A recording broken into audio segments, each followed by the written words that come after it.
Welcome to the Friends of Work podcast, the podcast about mastering emotional intelligence at work.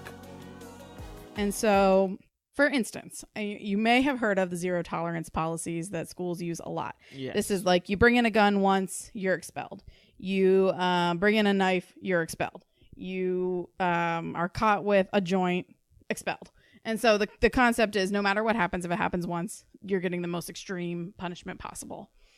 That's one factor of this. So because we're not giving any grace in our disciplinary practices or any opportunities for kids to kind of restore the situation that they made a mistake in, we end up bringing them into contact with law enforcement. Hi, I'm Andrea Howard, the host of the Friends of Work podcast. The full conversation will continue after this very brief announcement. In the coming weeks, the Friends of Work podcast with Andrea will be bringing you even more exciting guests and events. To support this podcast and to learn more about our future plans, please go to patreon.com/friendsatwork. That is patreon.com/friendsatwork. Thank you. I'm Andrea Howard. I am a psychologist and a school psychologist by training. And so I have a lot of experience working with children, working in schools, and now I'm in the private sector doing some more independent work around kids.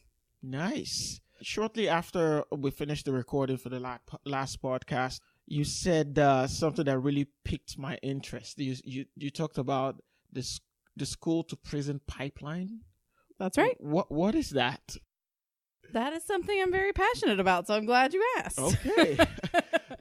Because just before you go ahead, I was just like, it connected with so many things in my mind, and I was just like, we need to talk about this. Right. We need to talk about this. All right, please go ahead. Okay, so I'm interested in knowing, just because you're an informed person who likes to know things. Have you heard that term before, school to prison pipeline? No, not exactly.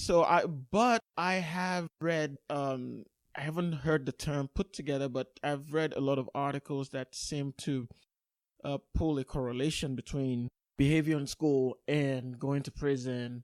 And usually these articles or these stories are around lower income Americans, right, that, having those challenges. But, as somebody experienced in this field and as a psychologist, the floor is yours. I mean, I'm not even going to try and say anything about it, but I really want to know what it is about, and if there's anything being done about the idea behind this. Right.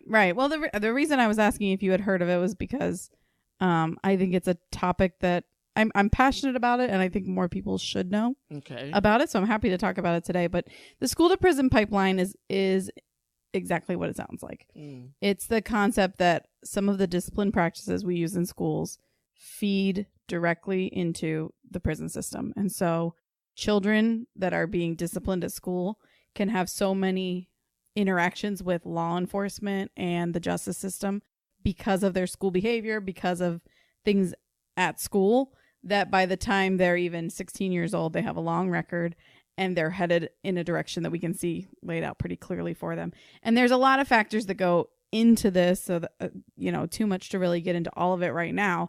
But special education does play a role in this whole conversation. Okay. And so this tends to be, we're mostly talking about boys of color. Okay. And so at the same time as boys of color are more likely to be pushed down this pipeline, they're also more likely to be identified as emotionally disturbed in schools.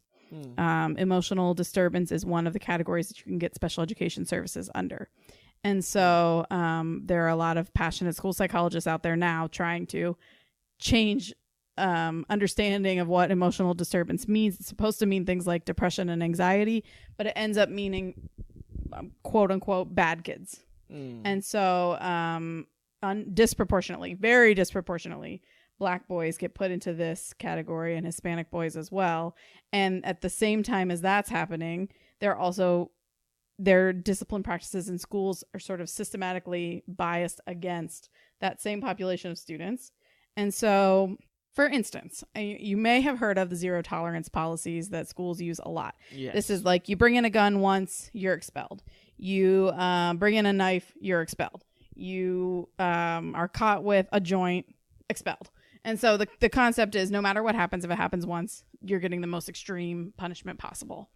That's one factor of this. So because we're not giving any grace in our disciplinary practices or any opportunities for kids to kind of restore the situation that they made a mistake in, we end up bringing them into contact with law enforcement. Also, a side of this is that many schools have a school resource officer in the building. And so a school resource officer is a police officer who works at least part-time or possibly full-time in a school building. This is something I see all day, every day. They're in their full police uniform. And if a child is just having a typical behavior problem at school, which can be severe, but regardless, the police officer is the one that gets called in to come and manage it. And now this child, who could be 9 years old or could be 18 years old or anywhere in between, or possibly even like 5 years old, they're on this person's radar. So you now have your first contact with the police, and you got it inside the school building, and you got it as a result of something that didn't rise to the level of a crime. You get in a school fight, and it's something that was stupid because you're a child and you shouldn't have done it, but whatever. And the school resource officer is there, and so boom, you're now arrested for assault, and you have a juvenile record. And so because it's a disproportionate amount of boys of color who are getting into these situations, I believe by no fault of their own, other than that the system is pretty biased against them. Because of that, and because they're already identified, and because everyone has their eyes on them anyway, and because of societal influences, and then on top of it all, because of school discipline practices, they are funneled into prisons. It's sort of just the way it works. And oftentimes they end up being high school dropouts. They don't have their degree, their diploma. They may go to juvenile detention centers where they're not able to finish their degree because of whatever reasons. And then now they are a person with a record and experience in jail, and they don't have a diploma, and they're out there at 19 years old, out of options. And so again, crime. So it's a really self-perpetuating problem.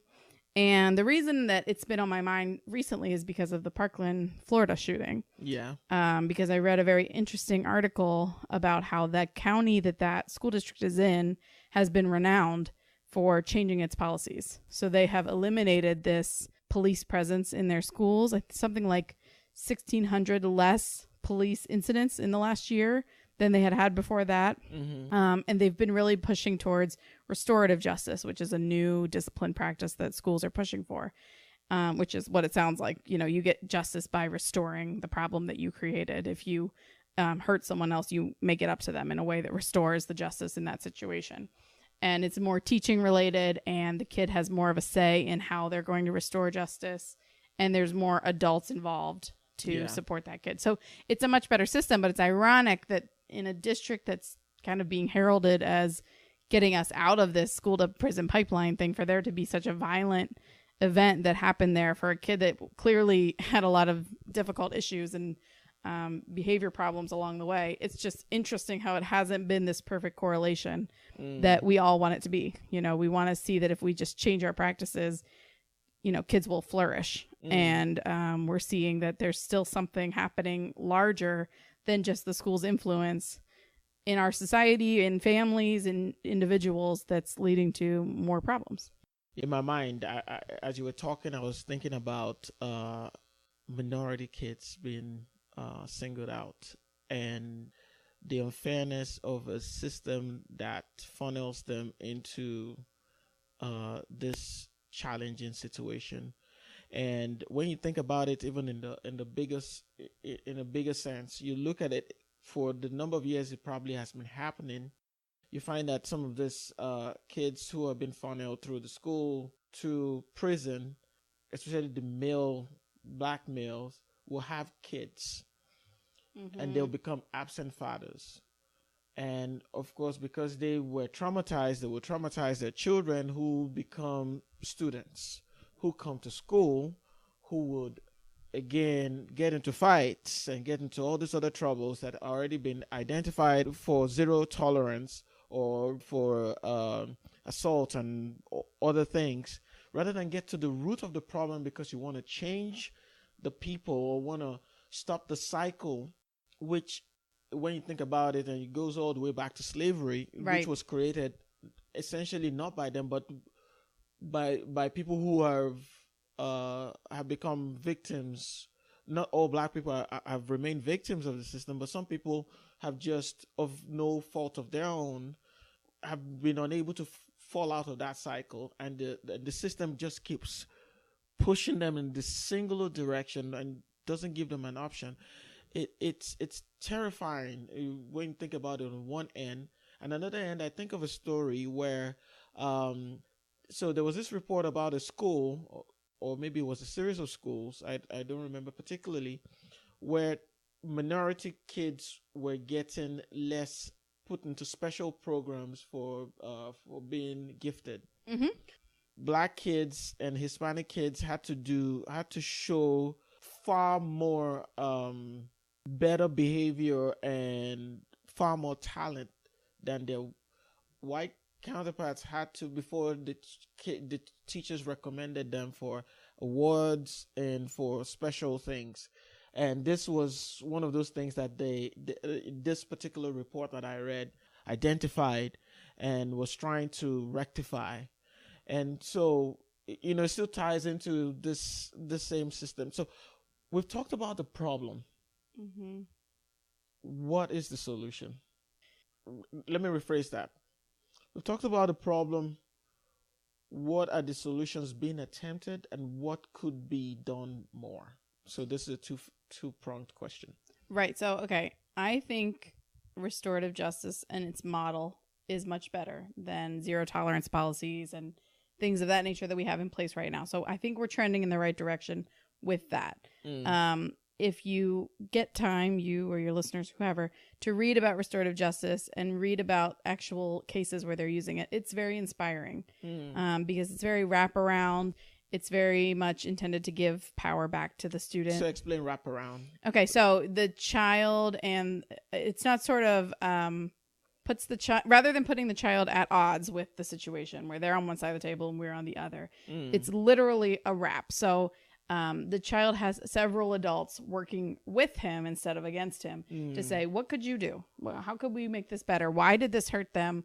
What was the problem here? What can we do? What can change? What triggered you to do this? Kind of really helping that. Kind of essentially parenting the child. Parenting the child. Like they should have been doing in the first place. Right, exactly. Okay. Which, again, there's some societal issues there that we have perpetuated. And also, at the same time, restorative justice, what I like about it is I personally am very passionate about public education. I believe it's the backbone of democracy. I believe without quality public education, we don't have a democracy. And right now, do we have quality public education? Mixed opinions on that. Is it quality for every child? Definitely not. Absolutely not. And so it comes back to this concept that you're not just trying to punish children for their actions. And I specifically use the word child and children in this conversation because even if you're a 17-year-old, you're a child. Yeah. You're a kid. To me, if you're 22, you're still kind of a kid. But a 17-year-old is clearly a child. Yeah. And so we want to educate them, not punish them. Teach them a better way. Give them a better option. And your parenting comment is actually more insightful than you may even know because that's the push against these type of policies. People think that the school's job is not to parent kids, and so they need to back off, in essence. There are lots of parents, even in some of the communities that we're talking about, who want to teach their kids their own way to handle their problems. And it may be through violence. It may be through, what they consider standing up for yourself, what I consider antagonizing others. And so they don't appreciate this is true across communities, but they may not appreciate as parents that the school is adding a new way of handling problems and is managing that themselves. Okay. So that's an issue that school personnel face. The beauty about working inside a school, and to get back to your original question of how can we improve it, is you do have power over lots of adults that are in this child's life as a school. You're able to work with teachers, work with administrators, work with counselors, social workers, school nurses, etc., coaches, all of these people, and give them suggestions and strongly encourage them to follow them, right? And so we may not have that power with parents, but we do have that power for the 8 hours the kids in the school for the day. And the thing that I think needs improving the most is expectations. So we take this back to really basic social psychology. There are studies where they tell teachers at the beginning of the school year which 5 kids are gifted. And those 5 kids across the board get the best scores in the class. They end up at the end with the highest grades. Irrespective of actual performance. Completely irrespective. In fact, sometimes they purposefully pick out students who are low performing and tell teachers, these are the 5 smartest kids in your class. So we as human beings have this. This is a factor that we all need to come to terms with. If you expect something to be true, self-fulfilling prophecy says it will come true. And expectancy bias and all of this. And so if we can, as a society, but also as schools, train our teachers to have optimistic expectations for all children, regardless of everything, regardless of disability or lack of disability, regardless of race, gender, socioeconomic status, all of this, right? Regardless of how involved your parents are, which is something schools really idolize. If we move away from all of that and really put high expectations on each child and encourage teachers at the beginning of the year to see each child as a blank slate, as a fresh chance, and as someone with potential, we can do much better. The problem... Isn't that the idea? Isn't that what school supposed to be? Is? Yes. Okay. Is that what school actually is? No. Okay. That is what school is supposed to be. Unfortunately... and fortunately, I'm one of these people who benefits from both sides of this. Okay. So if, for instance, I'm working in a school with a 5th grader and I can ask the 4th grade teachers, what was he like last year? Now I have information about him and I can use it to my advantage when I'm working with him in the following year. But at the same time, that can be a catch-22 because you might ask for feedback on a kid that was in one of your friends' classes last year and now you know too much. And now you have an expectation set, whether it's a positive or a negative expectation, when really it may have been a personality clash with that teacher. It may have been something going on in that child's life that year. It may have just been a classmate or who knows what, right? Could have had an impact. So we need to have a fresh set of expectations for all children, not just at the beginning of the year, but all year long. Restorative justice does give that because it puts the power in the child's hand to come up with a solution that will restore the situation that you broke. So the idea is you broke it, you fix it. But here are a lot of adults who you like, and restorative justice teams purposefully try to pick, let's say, coaches or teachers that are really liked by that child, put adults at the table who that child really respects and likes, even just likes as a person, so that they can help you think through, okay, you did break something, but you can fix it. Here are all the people in your team. They're going to walk you through it. These are adults that you idolize, you look up to, you trust, and they're going to help you learn how to be a man or a woman or whatever the case may be. So I think that we are trending in the right direction, but the societal issues that are surrounding this seem insurmountable to me. It's really hard to imagine how this will get, so much better in my lifetime. It's hard to imagine. So even with restorative justice, it feels like an island in an ocean of craziness. Right. It's a step, though. There's some land there. We're not completely underwater, but you're right. It's just one step.